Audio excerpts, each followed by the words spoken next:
ela está na cozinha. São 11 da noite. O prato do jantar ainda está na pia, intocado. O celular ao lado, mudo. Ela preparou a comida favorita dele, aquele prato que ele adorava quando era menino, que ela aprendeu a fazer exatamente do jeito que ele gostava. Mandou mensagem avisando: filho, fiz aquele arroz com frango que você gosta, passa aqui se puder. Esperou. E ele não veio, não ligou, não respondeu, nem para dizer que não podia. Ela olha para o celular mais uma vez, como se o gesto pudesse fazer a notificação aparecer. Como se a intensidade do desejo pudesse materializar a resposta que não vem. Nada. E então vem aquela respiração presa. Aquele aperto no peito que ela conhece bem demais. Aquela sensação de que fez algo errado, mas não sabe o quê. Você faz tudo, você se dedica, você está sempre disponível. E mesmo assim, você não é vista. Mesmo assim, você é tratada como obrigação. Você liga e ele atende com pressa, como se fosse um incômodo, uma tarefa a ser dispensada rapidamente. Você manda mensagem, ele responde em monossílabos. Dias depois, quando responde, você convida para almoço de domingo e ele inventa desculpas cada vez mais criativas. Mas quando precisa de dinheiro, quando precisa de favor, quando precisa resolver alguma burocracia que só você sabe fazer, aí ele aparece. Com um sorriso, com carinho calculado, com aquela presença que dura exatamente até conseguir o que quer e depois some de novo. Como se você fosse uma agência de serviços, não uma mãe. Se você conhece essa dor, se você carrega a culpa de não saber o que fez de errado, se você sente vergonha de admitir para os outros que seu próprio filho te trata assim, porque todo mundo parece ter famílias perfeitas, menos você. Se você tem medo de envelhecer sozinha porque sente que está perdendo quem mais ama, quem você dedicou a vida inteira para criar, esse vídeo é seu, porque hoje eu vou te explicar 7 razões psicológicas para seu filho não te valorizar. Não para te culpar, não para te machucar mais do que você já está machucada, mas para te dar clareza, para te dar compreensão, para você entender a mecânica por trás desse comportamento que parece tão incompreensível e tão injusto. E mais importante, vou te mostrar como reconstruir esse vínculo sem gritar, sem implorar, sem se humilhar e sem abrir mão da sua dignidade. Em 40 segundos eu te dou a primeira frase que abre essa conversa sem guerra. Se você quer paz e respeito com seu filho, inscreva-se agora e vem caminhar comigo toda semana. Mas antes, deixa eu te contar por que isso acontece. Porque não é acaso, não é maldade pura, não é porque você criou um monstro. Existe uma mecânica por trás. E quando você entende essa mecânica, você para de sofrer no escuro e começa a agir com direção. Filhos adultos que desvalorizam mães geralmente não são monstros. Não acordam de manhã pensando em como machucar quem os criou. Não planejam friamente a indiferença. O que acontece é mais complexo e, de certa forma, mais doloroso de entender. Acontece uma mistura de coisas que foram se acumulando ao longo de anos, às vezes de décadas. Padrões de comunicação que se cristalizaram e viraram o único jeito que vocês sabem conversar. Papéis que se confundiram e nunca foram reorganizados. Fronteiras que nunca foram claras e agora estão todas borradas. Histórias que ficaram mal resolvidas, engasgadas no meio da relação. Necessidades de diferenciação que vieram tarde demais e de forma desajeitada. E uma série de pequenas feridas que foram se acumulando dos dois lados sem nunca serem nomeadas, reconhecidas ou reparadas. Cada uma dessas feridas parece pequena, isoladamente. Mas juntas, elas formam uma barreira invisível entre vocês. Uma parede de mágoas não ditas que torna cada conversa mais difícil, cada encontro mais tenso, cada mensagem mais carregada de histórico. A boa notícia é que quase tudo isso pode ser trabalhado. Não é fácil, não é rápido, não acontece da noite para o dia, mas é possível. E o primeiro passo, o passo que muda tudo, é entender o que está acontecendo de verdade. Porque enquanto você não entende, você fica reagindo no escuro. Fica tentando adivinhar o que fazer. Fica repetindo os mesmos erros, esperando resultados diferentes. Tem uma palavra que fecha o coração dele toda vez que você usa. Uma palavra que você provavelmente usa com frequência achando que está comunicando amor, mas que ele ouve como ataque. Em 90 segundos eu te conto qual é.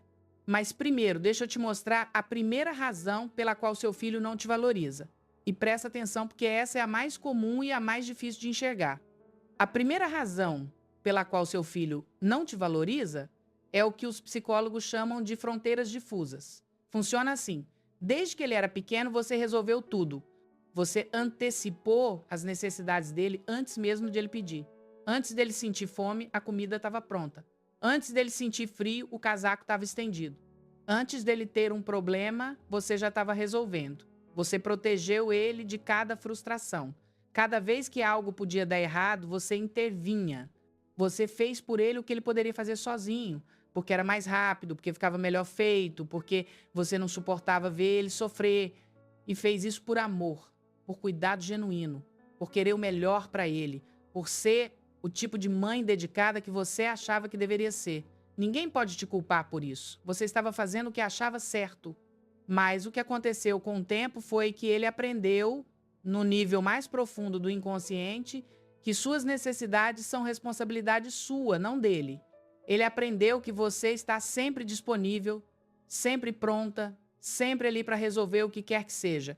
E quando algo está sempre disponível, quando algo nunca falta, esse algo perde valor. É a economia básica do desejo. Abundância gera desvalorização. A água da torneira não parece preciosa até faltar.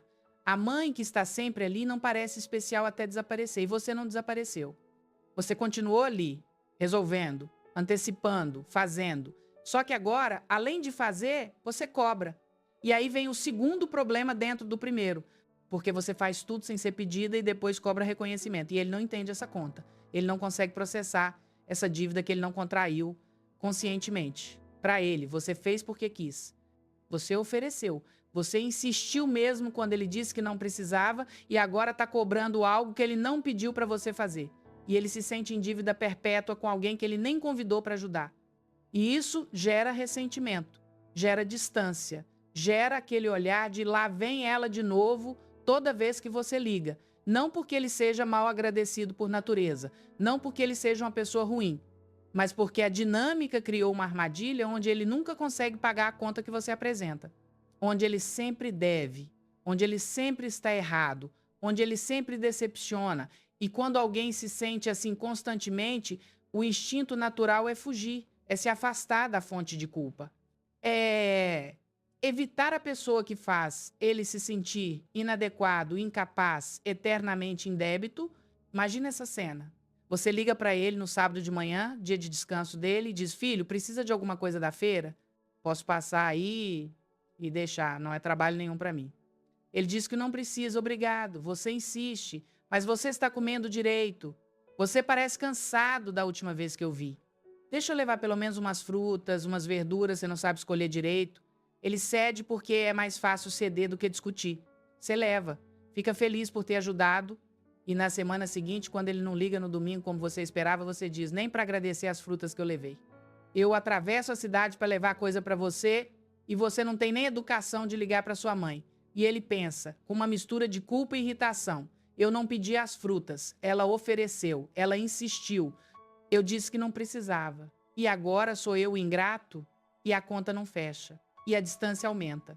O antídoto para fronteiras difusas é aprender a oferecer sem cobrar. E mais importante ainda, a só oferecer quando for pedido. Parece duro, parece frio, parece contra todo o instinto maternal que você tem.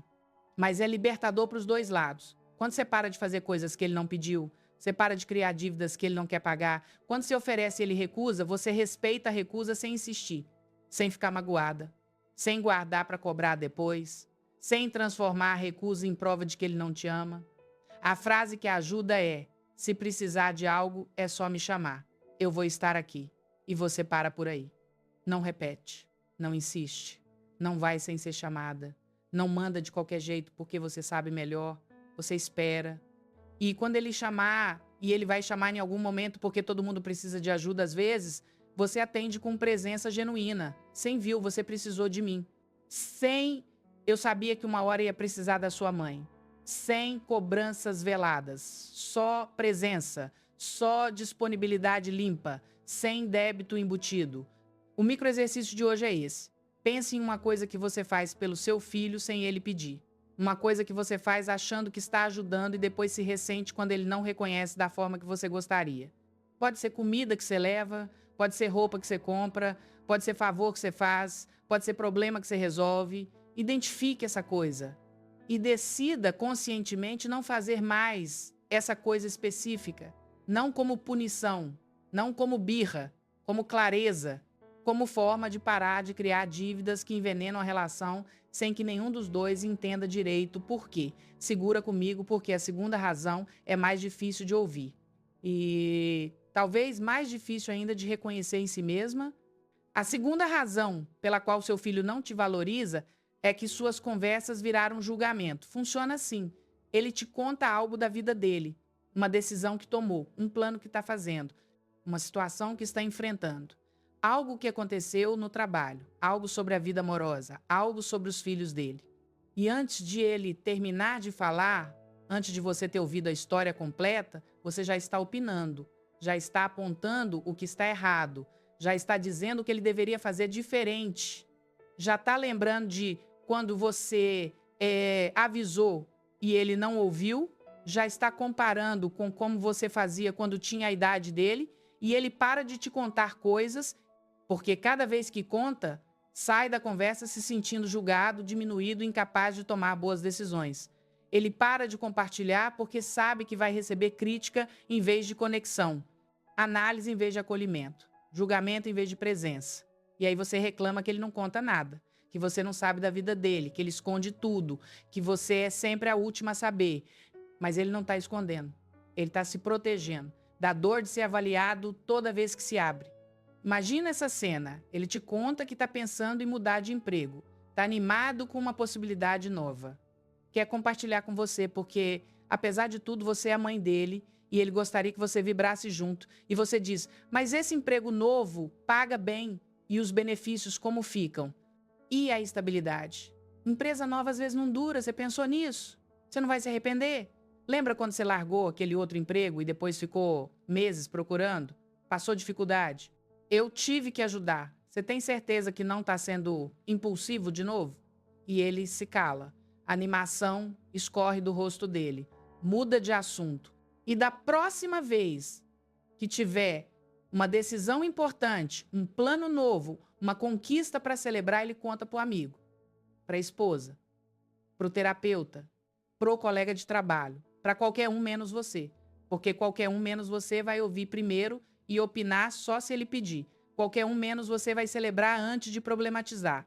O antídoto para a conversa que vira julgamento é um processo de duas partes. Primeiro, a regra de ouvir.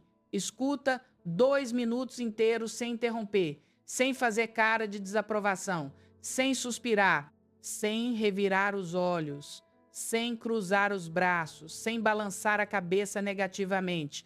2 minutos completos, olhando para ele, presente, curiosa, como se fosse a primeira vez que ele te conta algo. E só depois de ele terminar, você não pula para a opinião. Você pergunta, você quer minha opinião ou só queria compartilhar comigo? E respeita a resposta. Se ele quiser só compartilhar, você diz, entendo, parece uma situação importante, deve estar sendo intenso para você, estou aqui se precisar de qualquer coisa, e para por aí. Sem escorregar para a opinião não solicitada. Sem só mais uma coisinha que eu preciso falar. Só presença, só acolhimento, só a sensação de que ele pode contar coisas sem ser avaliado. A segunda parte é o roteiro de 4 passos que você usa quando você precisa falar algo importante, quando você precisa colocar um limite, quando você precisa expressar uma mágoa legítima, quando a conversa realmente precisa da sua contribuição. Funciona assim. Primeiro você descreve o fato observável, não a interpretação, não o julgamento, não o que você acha que significa, o fato puro e simples. Quando você não responde minhas mensagens por dias, é fato. Quando você me ignora porque não se importa, é julgamento. Fique no fato. Segundo, você diz como você se sente, não como ele é, como você se sente. Suas emoções, sua experiência, seu mundo interno. Eu fico magoada e confusa sem saber se está tudo bem com você. Terceiro, você expressa sua necessidade ou seu limite. Eu preciso de um combinado sobre comunicação para ficar mais tranquila. Quarto, você faz uma proposta. Podemos acordar de trocar pelo menos uma mensagem por semana. Pode ser curta só para eu saber que você está bem. Essa estrutura tira a acusação, tira o ataque, tira o julgamento. e deixa só a informação clara. Ele pode concordar ou não, pode propor ajustes, mas pelo menos sabe exatamente o que você sente e o que você precisa. Sem drama, sem gritos, sem chantagem emocional. Tem um detalhe que anula qualquer pedido de perdão, que transforma qualquer tentativa de reparação em mais uma ferida. Eu te conto já. A terceira razão pela qual seu filho não te valoriza é que você pede atenção pelo sofrimento. É a comunicação por culpa. Funciona assim. Você quer que ele ligue mais. Em vez de pedir claramente, com palavras diretas que não deixam espaço para interpretação, você diz: depois de tudo que eu fiz por você, tudo que eu sacrifiquei, nenhuma ligada você dá. Eu larguei minha vida para te criar e você não tem nem 5 minutos para sua mãe. Você quer que ele visite mais. Em vez de convidar diretamente, você diz: sua mãe está ficando velha, não vou durar para sempre. Um dia eu não vou estar mais aqui e você vai se arrepender de não ter aproveitado enquanto podia. Você quer atenção. Em vez de dizer claramente: eu sinto sua falta, gostaria de te ver mais, você diz: você não se importa comigo. Eu criei uma pessoa ingrata que não reconhece nada do que eu fiz. E o que acontece é que ele se afasta mais. Porque ninguém quer estar perto de quem usa culpa como arma. Ninguém quer atender ligação que vem carregada de cobrança e acusação. Ninguém quer visitar para ouvir o quanto é decepcionante, o quanto falha, o quanto deve. A culpa pode funcionar uma vez, 2 vezes. Pode gerar aquela visita forçada, aquela ligação por obrigação, aquele presente de aniversário dado com ressentimento. Mas com o tempo, ela cria uma aversão tão forte que a pessoa prefere carregar a culpa de não estar presente do que carregar a culpa de estar presente e ser atacada. Porque a culpa de não estar presente, pelo menos, é silenciosa. A culpa de estar presente é verbalizada em alto e bom som cada vez que vocês se encontram. Imagina essa cena. Você está no hospital, fazendo um exame de rotina, nada grave, só aquele check-up que você faz todo ano. Mas você está sozinha porque ele não pôde ir, porque tem trabalho, porque tem filhos pequenos, porque tem a vida dele. E você manda uma mensagem: estou no hospital sozinha, mais uma vez. Você nem se importa mesmo com sua mãe. Quando você precisou de mim, eu sempre estava lá, não interessa o que eu tivesse que fazer. Mas para você, eu não sou prioridade. Ele lê, sente culpa, sente raiva da culpa, sente que não tem como ganhar nessa situação e responde seco ou não responde. E você interpreta como mais prova de que ele não se importa, como mais evidência para sua narrativa de mãe abandonada. Mas o que aconteceu foi que você atacou antes de pedir. Você acusou antes de convidar. Você fechou a porta antes de abrir. A mesma situação poderia ser completamente diferente com outras palavras. Filho, estou no hospital para um exame de rotina. Não é nada grave, só check-up mesmo. Mas seria bom ter companhia. Fico meio ansiosa nesses lugares. Você consegue vir ou está complicado hoje? Essa mensagem dá informação, pede claramente. Não ataca, não culpa. E se ele não puder, tudo bem, você pediu. Ele respondeu: não tem dívida emocional pendente. Não tem ataque para ele carregar. Não tem ressentimento crescendo dos dois lados. O antídoto para a comunicação por culpa é trocar acusação por pedido. Toda vez que você sentir vontade de dizer você nunca, você sempre, depois de tudo que eu fiz, respira fundo. Sente o impulso sem agir nele. E reformula como pedido simples e direto: eu sinto sua falta. Podemos marcar um café essa semana? Eu gostaria de te ver mais. Qual dia funciona melhor para você? Eu me sinto sozinha às vezes. Você pode me ligar no domingo à tarde, nem que seja por 10 minutos? Pedidos podem ser recusados, e isso dói. Mas pelo menos são claros. Pelo menos não criam um ciclo de culpa, defesa, ataque e afastamento que corrói a relação aos poucos. A frase âncora é: eu não quero te pressionar, eu quero clareza. Repita isso para você mesma antes de mandar qualquer mensagem carregada, antes de fazer qualquer ligação com tom de cobrança. O micro exercício é esse. Revise mentalmente as últimas 5 mensagens ou conversas que você teve com ele. Quantas tinham tom de cobrança ou culpa? Quantas faziam ele se sentir devendo alguma coisa? Reescreva mentalmente cada uma como pedido simples. Sinta a diferença no peso das palavras. Se você está se reconhecendo nessas descrições, se algo está doendo, se você está pensando isso sou eu, isso é bom, não é para te fazer sofrer mais. É sinal de que você está disposta a olhar com honestidade. E isso já é raro. A maioria das pessoas passa a vida inteira sem questionar seus padrões, sem olhar para o espelho de verdade. Se você quer continuar essa jornada de reconstrução, inscreva-se agora e vem comigo, porque o que vem a seguir é ainda mais profundo e mais difícil de ouvir. A quarta razão pela qual seu filho não te valoriza tem a ver com papéis invertidos. Em algum momento da história de vocês, os papéis se confundiram. Talvez você tenha passado por um momento difícil, um divórcio doloroso, uma doença séria, uma crise financeira que abalou tudo, e ele, mesmo jovem, assumiu o papel de cuidador, de confidente, de suporte emocional, de parceiro nas decisões que deveriam ser suas. Ou talvez você tenha começado a tratá-lo como parceiro nas decisões da casa, como conselheiro para os seus problemas de relacionamento, como a pessoa para quem você desabafa sobre tudo, sobre seu trabalho, sobre seu casamento, sobre suas angústias. E ele cresceu carregando um peso que não era dele carregar. Cresceu sendo responsável pelo seu bem-estar emocional, cresceu sem espaço para ser só filho, sem permissão para ser cuidado em vez de cuidar. E agora, adulto, ele se ressente. Não consegue nomear direito o que sente, porque é um sentimento complicado de colocar em palavras, mas sente uma exaustão antiga, uma sensação de ter sido roubado de algo que deveria ter tido, de ter sido parentificado cedo demais, de ter cuidado quando deveria ter sido cuidado, de ter sido confidente quando deveria ter sido protegido. E a forma como esse ressentimento aparece é através do distanciamento, da frieza, da indisponibilidade emocional.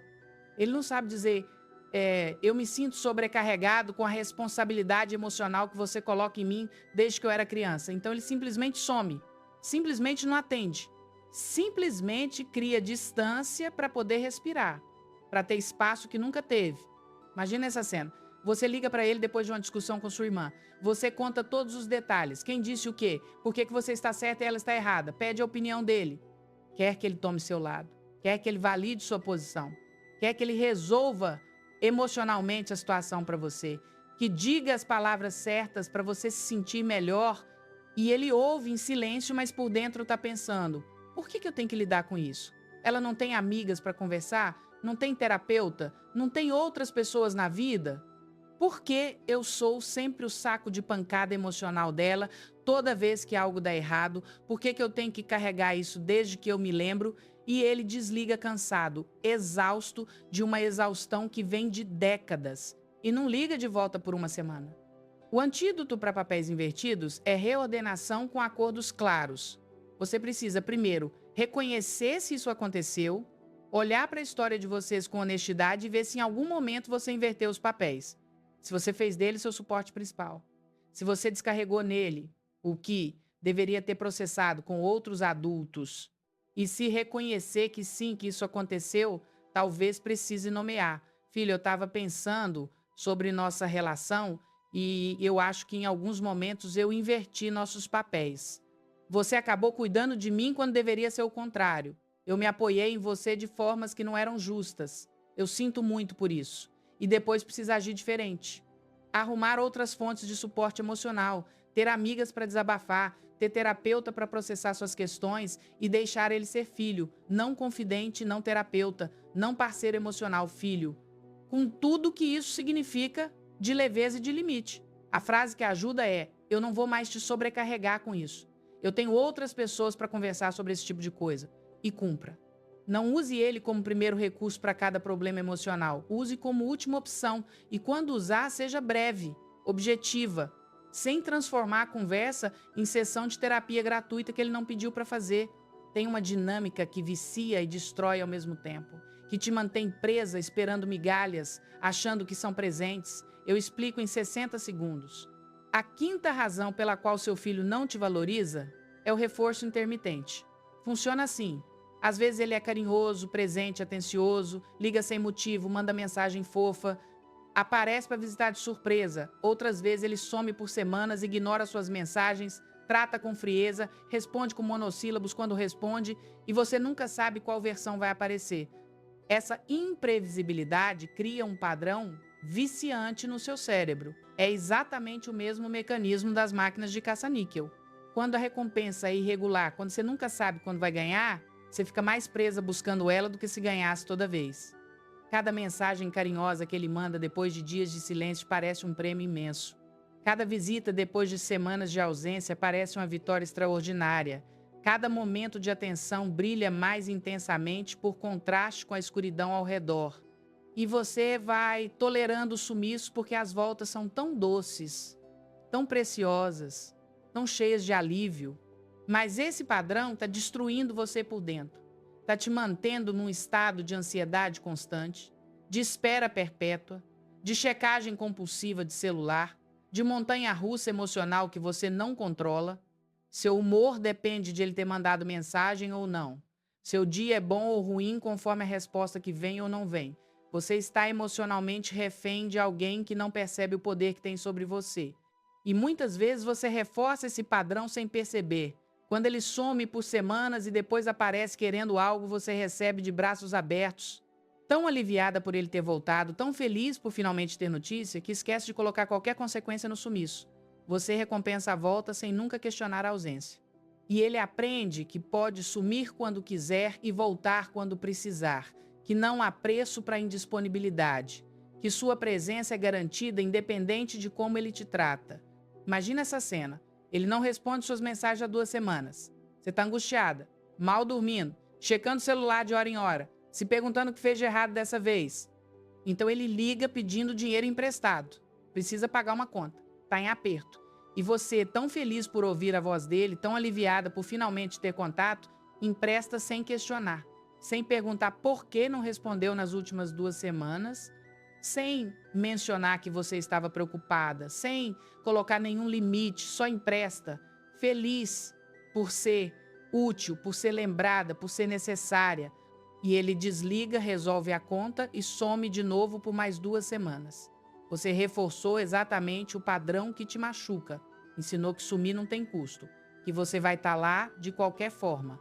O antídoto para reforço intermitente é estabelecer acordo de frequência e forma de contato, com consequência clara se o acordo for quebrado. Funciona assim. Você propõe: filho, eu preciso de um mínimo de contato regular para ficar tranquila. Eu fico muito ansiosa quando passo semanas sem notícia sua. Que tal a gente combinar de trocar mensagem toda quarta-feira? Pode ser curta, só para eu saber que você está bem e você saber que eu estou. Se ele concordar, ótimo. Se não concordar, você pergunta o que funcionaria para ele. Negocia, ajusta, mas chega num acordo. E aí vem a parte difícil. Se ele não cumprir, você não insiste, não cobra. Não enche de mensagem perguntando por que não mandou. Você espera a próxima quarta e se ele não mandar, você também não manda. E quando ele aparecer querendo algo, você diz com calma: eu fico feliz em ajudar quando a gente tiver uma rotina de contato funcionando. Nosso combinado não está sendo cumprido. Isso não é punição. Não é vingança, não é joguinho, é consequência natural, é mostrar que sua disponibilidade tem condição. A frase âncora é: limite sem consequência pedido. Se você diz que precisa de contato regular, mas continua disponível mesmo sem ter esse contato, você não colocou um limite. Você fez um pedido que ele pode ignorar sem custo nenhum. A 6ª razão é uma das mais dolorosas de encarar, porque envolve olhar para o espelho de um jeito desconfortável. A 6ª razão pela qual seu filho não te valoriza é que você se comunica de forma agressiva ou irônica, especialmente por WhatsApp. Funciona assim: você está magoada, você tem razões legítimas para estar magoada. Ele realmente falhou em alguma coisa. E quando está magoada, você manda mensagens carregadas. Áudios longos de 5, 10, 15 minutos, cheios de acusação e cobrança. Textos irônicos que parecem punhaladas disfarçadas de piadas, daquelas que doem, mas que você pode negar depois dizendo que era brincadeira. Indiretas postadas em rede social que todo mundo entende, mas ninguém pode comentar. Mensagens passivo-agressivas que atacam sem assumir que estão atacando. E cada mensagem dessas afasta mais, porque ler ataque dói. Ouvir áudio de cobrança às 11 da noite quando a pessoa está cansada gera raiva, não conexão. Responder ironia com ironia cria espiral de conflito que não leva a lugar nenhum. Imagina essa cena. Ele posta uma foto no Instagram com os amigos em um bar. Está sorrindo, parece feliz. E você vê e pensa: ele tem tempo para os amigos, mas não tem tempo para a mãe. Ele pode sair sábado à noite, mas não pode almoçar domingo comigo. e manda mensagem. Que bom que você está se divertindo, vida boa, né? Pena que para visitar sua mãe nunca tem tempo, deve ser muito cansativo, né, coitado? E ele lê e sente o golpe. E não responde, ou responde seco, se defendendo, e você interpreta como mais prova de descaso, mais prova de que ele não se importa. Mas foi você que atacou. Foi você que transformou uma foto inocente de alguém vivendo a vida em munição de guerra. Foi você que escolheu a ironia em vez do pedido direto. O antídoto para a comunicação agressiva é a regra de tempo e canal. Funciona assim. Primeiro, nunca discuta por mensagem de texto. Nunca. Texto não tem tom, não tem expressão facial, não tem contexto, não tem nuance. Tudo que pode ser mal interpretado será mal interpretado da pior forma possível. Se o assunto é delicado, se você está magoada, se precisa resolver algo importante, fala por voz, liga. Ou melhor ainda, marca de falar pessoalmente. Segundo, nunca mande mensagem carregada depois das 10 da noite ou antes de você respirar 3 vezes. O impulso de descarregar é forte. A tentação de mandar aquele áudio desabafando é real. Mas tudo que é mandado no calor da mágoa machuca mais do que informa e não pode ser desmandado. Terceiro, use a tríade calma antes de qualquer conversa difícil. Funciona assim. Solte os ombros conscientemente, deixando eles caírem. Relaxe a mandíbula, separando levemente os dentes. Faça a respiração 4. 4, 6. Inspira contando 4, segura o ar contando 4, expira lentamente contando 6. E quando for falar ou escrever, use voz mais baixa e mais lenta que seu impulso mandaria. Essas 3 coisas juntas mudam completamente a energia da comunicação. A frase que ajuda quando você está prestes a explodir, quando a vontade de mandar aquele áudio venenoso é quase irresistível, é: eu não vou discutir por mensagem. Podemos conversar amanhã às 19 horas? Isso dá tempo para você se acalmar, dá tempo para ele processar e estabelece que existe uma forma adequada de resolver conflitos que não é textão de madrugada. O microexercício é esse: pense na última vez que você mandou mensagem carregada para ele. Aquela mensagem que você se arrepende um pouco ou que ele reagiu mal. Releia a mensagem na sua cabeça. Agora reescreva mentalmente usando o roteiro de 4 passos. Fato, emoção, necessidade. Proposta. Sinta como a mensagem fica diferente. Menos ataque, mais clareza. Menos acusação, mais pedido. Segura comigo porque a 7ª razão é a que mais exige coragem.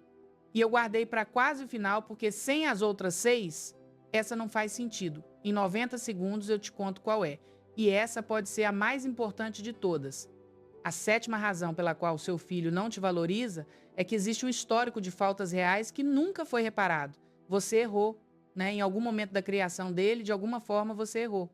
Não porque você é uma pessoa ruim, mas porque você é humana. E humanos erram.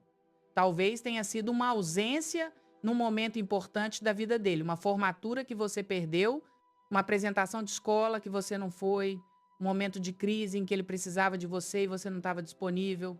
Talvez tenha sido uma palavra cruel que você disse em um momento de raiva e nunca voltou para consertar algo que você falou que ficou marcado nele até hoje. Talvez tenha sido uma escolha que você fez que afetou a vida dele de forma significativa. Uma mudança de cidade, um divórcio mal conduzido, uma preferência clara por outro filho. Talvez tenha sido um padrão de comportamento que durou anos. Negligência emocional, crítica constante, comparação com irmãos ou primos, invasão de privacidade, não proteção quando ele precisava ser protegido de alguém ou de algo. Todo mundo erra na criação dos filhos. Não existe mãe perfeita, não existe pai perfeito, não existe manual que funcione para todas as situações. Todos fazemos o melhor que conseguimos com as ferramentas que temos na época, mas existe diferença entre errar e reparar o erro, e errar e fingir que não aconteceu. Entre reconhecer a falha e se justificar eternamente por ela, entre pedir perdão de verdade e fazer pedido de perdão que é na verdade defesa disfarçada.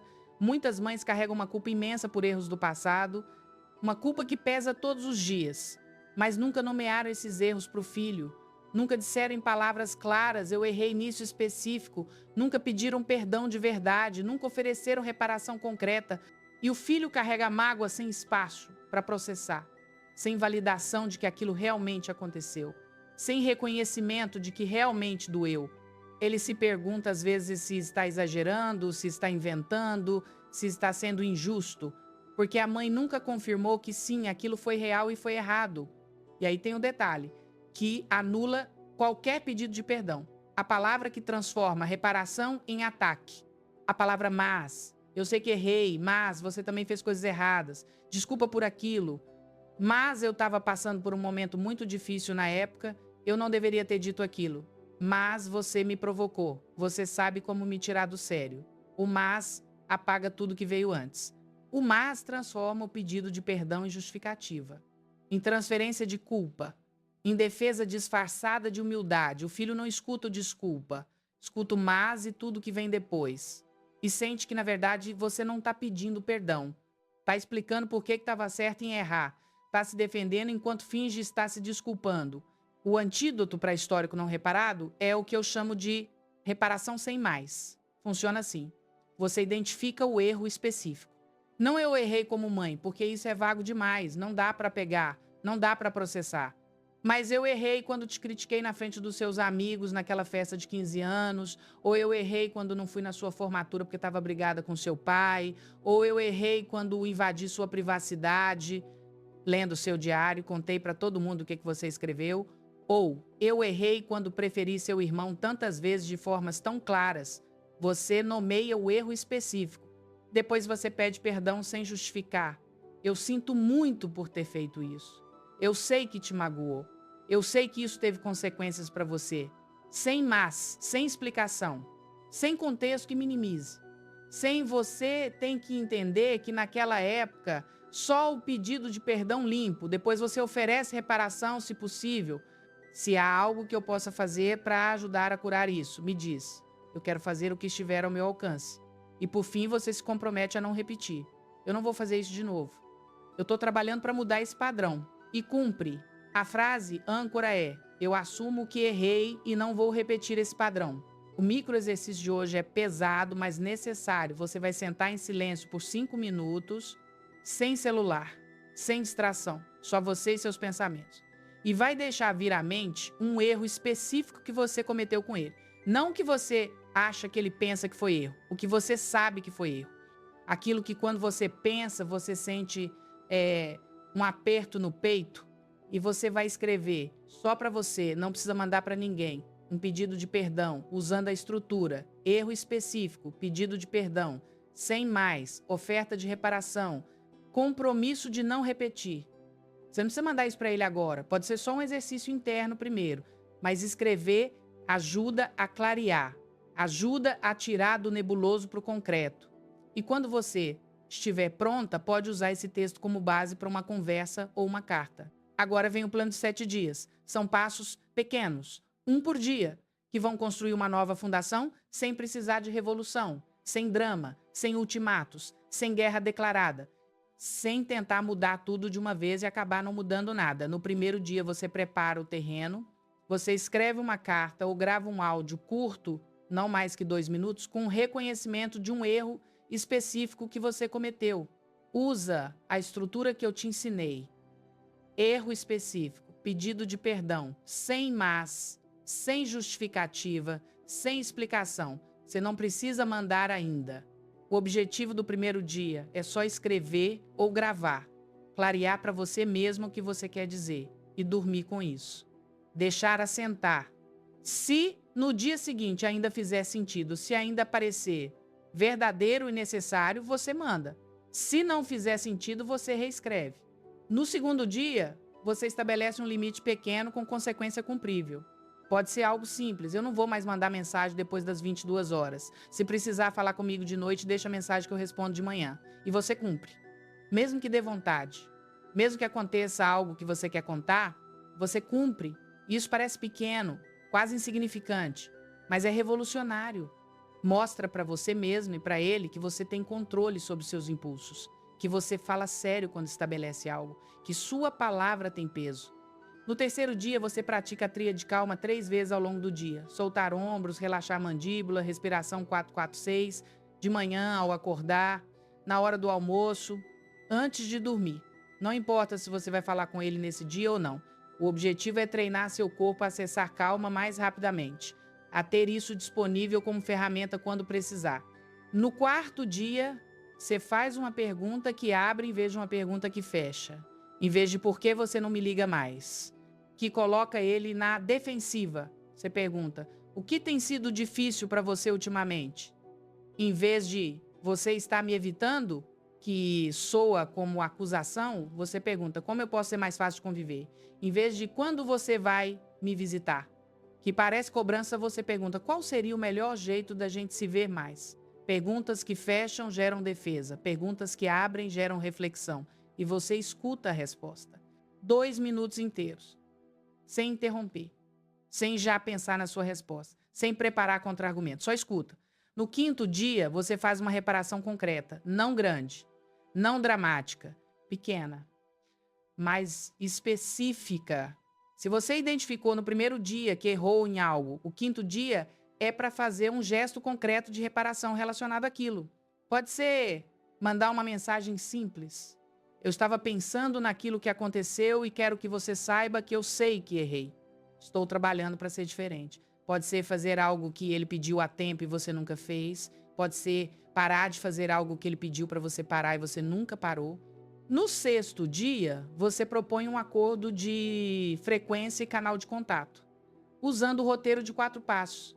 Filho, quando a gente fica muito tempo sem se falar, eu fico ansiosa sem saber se está tudo bem. Não é para te cobrar, é como eu funciono, eu me preocupo. Eu preciso de um mínimo de contato regular para ficar tranquila. Que tal a gente combinar de trocar mensagem toda quarta? Pode ser só um tudo bem aqui e aí. O que você acha? O que funcionaria para você? E você escuta a contraproposta dele. Negocia se necessário, mas chega em um acordo e no 7º dia você revisa. Senta em silêncio, talvez com um café, e olha para a semana que passou. O que funcionou? O que foi difícil? O que te surpreendeu? Você lista 3 pequenas vitórias. 3 momentos em que você agiu diferente do padrão antigo e escolhe um ajuste para a semana seguinte, um gesto específico para continuar praticando e, se possível, faz um convite simples para ele. Um café, um almoço, uma visita curta, com hora marcada e hora de saída definida, para que ninguém se sinta preso, para que seja leve. Agora, deixa eu responder algumas objeções que talvez estejam na sua mente. Porque eu sei que não é simples. Sei que dá medo. Sei que tem perguntas legítimas. E se ele não responder? Se ele não responder a sua carta, ao seu pedido de perdão, às suas tentativas de contato, você não insiste, não manda mais 3 mensagens. Não liga chorando. Não faz drama. Você deu sua parte. Você abriu a porta. Você ofereceu o ramo de oliveira. Se ele não quer pegar agora, tudo bem. Isso não significa que você desiste para sempre. Significa que você dá espaço. Algumas feridas precisam de tempo para cicatrizar antes de serem tocadas. Algumas pessoas precisam processar no próprio ritmo. Você fez o que podia fazer. Você plantou a semente. Agora você cuida da sua vida, enche seu tempo com coisas que fazem bem e deixa a semente germinar no tempo dela. Se daqui a 3 meses ele ainda não respondeu, você pode tentar de novo. Uma vez, de forma diferente.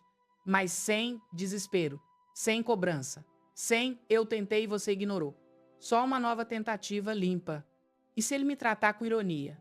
Se ele responder ao seu pedido de perdão com ironia, com sarcasmo, com ataque, você não entra no jogo. Você não rebate. Você não se defende. Você não argumenta. Você diz com calma: eu entendo que você está com raiva. Você tem razões para estar. Meu pedido de perdão é sincero. Eu vou estar aqui quando você quiser conversar de verdade. E você sai da conversa. Não fica rebatendo. Não fica tentando provar que você mudou. Uma frase e silêncio. A ironia dele é defesa. É proteção. É teste para ver se você vai cair no padrão antigo de ataque e contra-ataque. Se você não cair, se você mantiver a calma, se você não entrar na espiral, você passa no teste. E aos poucos ele pode baixar a guarda. E se eu tiver errado muito? Se você errou muito, se os erros foram graves, se foram anos de padrão destrutivo, a reconstrução vai demorar mais, vai ser mais difícil, vai exigir mais consistência, talvez precise de ajuda profissional, terapeuta individual, para você processar sua culpa e entender seus padrões, talvez terapeuta familiar para mediar conversas que vocês não conseguem ter sozinhos. Erros graves não se apagam com pedido de perdão e uma semana de prática. mas podem ser reparados com tempo, consistência e demonstração real de mudança sustentada. O importante é não usar a gravidade do erro como desculpa para não fazer nada. Eu errei tanto que não tem mais jeito. Tem jeito. É mais difícil. É mais longo, mas tem jeito. E começa com o primeiro passo, com o primeiro reconhecimento, com a primeira mudança pequena sustentada no tempo. E se eu ficar sozinha? Esse é o medo que fica por baixo de todos os outros, não é? O medo que paralisa. O medo de que, se você colocar limites, ele vai embora de vez. Se você parar de fazer tudo, ele não vai mais precisar de você. Se você pedir respeito, ele vai escolher a distância permanente. Mas a verdade é que o caminho atual também leva à solidão. Só que uma solidão pior. A solidão de estar perto de alguém que te trata mal. A solidão de ser tolerada em vez de querida. A solidão de aceitar migalhas de quem deveria te dar presença. Colocar limites pode afastar, temporariamente. Mas cria a possibilidade de uma relação real quando ele voltar. Sem limites, você mantém ele perto na aparência, mas perde você mesma no processo. E perde a relação verdadeira que poderia existir se os dois se tratassem com respeito. E se for um caso clínico? Alguns filhos têm condições que vão além de padrões de comunicação. Transtorno de personalidade, dependência química, problemas psiquiátricos não tratados, narcisismo patológico. Se o comportamento do seu filho é extremo, se há abuso real, se há manipulação patológica, se há violência física ou psicológica grave, o caminho não é só comunicação assertiva, é proteção, é distância, é tratamento profissional para ele e para você. E às vezes é aceitar a dor de que você não pode salvar todo mundo, que algumas pessoas precisam tocar o fundo para buscar ajuda. E que você ficar se sacrificando não adianta nada além de destruir você junto. Se você suspeita que é caso clínico, procure um profissional, psicólogo, psiquiatra, terapeuta familiar. E proteja-se. Amor não significa aceitar abuso. Amor de verdade inclui saber a hora de se afastar para não se destruir junto. Se isso está fazendo sentido, se você sente que está ganhando clareza, se você está vendo um caminho onde antes só via escuridão, inscreva-se no canal e vem caminhar comigo toda semana. Porque agora vem a parte que eu guardei para o final. A mensagem mais importante de todo esse vídeo. O ponto para onde todas as linhas convergem. Deixa eu te contar de uma mulher que eu vou chamar de Teresa. Teresa tinha 62 anos quando finalmente percebeu que o filho de 35 não a respeitava. Não de um jeito que ela conseguia ignorar. Ele ligava só quando precisava de dinheiro. Respondia mensagens dias depois com monossílabos. Tratava ela com ironia na frente da esposa e dos filhos. Dava a entender que ela era um fardo, uma obrigação chata que ele tinha que cumprir de vez em quando. E ela aceitava, porque era o filho, porque mãe aguenta tudo, porque ela tinha medo de perdê-lo se reclamasse, medo de que qualquer cobrança fosse a gota d'água que o afastasse de vez. Mas um dia Teresa olhou para a própria vida e viu que estava exausta. Viu que passava mais tempo chorando por causa dele do que sorrindo com ele. Viu que a ansiedade de esperar a mensagem que não vinha estava adoecendo ela, tirando o sono, tirando a paz. Viu que estava perdendo a si mesma para manter uma ilusão de relação que não existia de verdade. Uma fachada de família que só funcionava quando ele precisava de algo. E ela decidiu mudar. Não para puni-lo, não para dar lição, não para manipular, mas para se salvar. Teresa começou com pequenos passos, exatamente como eu te ensinei. Parou de oferecer dinheiro antes de ele pedir, parou de mandar mensagem todo dia, estabeleceu um acordo de contato semanal e quando ele não cumpriu, ela não insistiu, não cobrou, não encheu de mensagem, esperou. E quando ele apareceu pedindo favor sem ter cumprido o combinado, ela disse pela primeira vez na vida: filho, eu te amo. E eu preciso que nosso combinado de contato funcione para eu me sentir segura em ajudar. Quando a gente tiver uma rotina funcionando, eu fico feliz em fazer o que puder. Ele não gostou. Ficou com raiva, disse que ela estava sendo fria, egoísta, diferente. Acusou ela de chantagem, sumiu por um mês inteiro. E Teresa sofreu, chorou muitas noites. Se perguntou 1000 vezes se tinha feito a coisa certa. Ligou para a amiga às 3 da manhã em desespero, mas não voltou atrás. Manteve o limite, cuidou da própria vida, fez terapia pela primeira vez. Reconectou com amigas que tinha abandonado, encheu o tempo que gastava se preocupando com ele, com coisas que faziam bem para ela, e depois de um mês ele voltou, diferente, mais respeitoso. Ligou sem pedir nada, perguntou como ela estava, de verdade, ouviu a resposta. E aos poucos, ao longo de meses, a relação foi se reconstruindo, não em cima de culpa e obrigação, mas em cima de respeito e clareza. Teresa não virou outra pessoa. O filho dela não virou príncipe encantado. Ainda há momentos difíceis, ainda há recaídas, mas a base é diferente agora. É mais limpa, é mais honesta, é mais sustentável. É uma relação real, em vez de uma farsa mantida por desespero. E agora a mensagem que eu guardei para o final, a mensagem que eu semeei ao longo de todo o vídeo, que agora posso te entregar completa.